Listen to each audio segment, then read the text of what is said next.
தான் அதிகம். பஸ்குள்ள பிரஷால தூசியை க்ளீன் பண்றான். தூசி பஸ் ஃபுல்லா பறக்குது. மூச்சு திணறல் வர மாதிரி இருக்கு. கண்கள் லேசா கலங்குது. அவனுக்கு ஒரே எய்ம் அக்காவை காப்பாத்தணுங்கிறது தான். பஸ்ஸுக்கு கீழே படுத்துக்கிட்டு கிரீஸ் கன்னை எடுத்து டயர் பின்னுங்களுக்கு கிரீஸ் அடிக்கிறான். அந்த சின்ன கைகளால அவ்வளோ பிரஷர் அடிச்சு கிரீஸ் அடிக்க முடியல. ரொம்ப கஷ்டப்படுறான் தான் அக்காவுக்காக. பஸ் ஓனர் ரியோவின் முயற்சியை கண்டு கையில் காசு கொடுக்கறான்.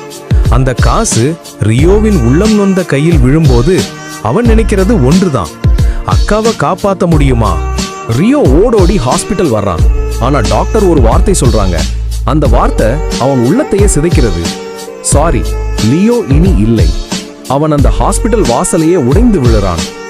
ரியோ உடனே உள்ளே ஓடி லியோவின் காலடியில் சம்பாதிச்ச காசு எல்லாம் வைக்கிறான்.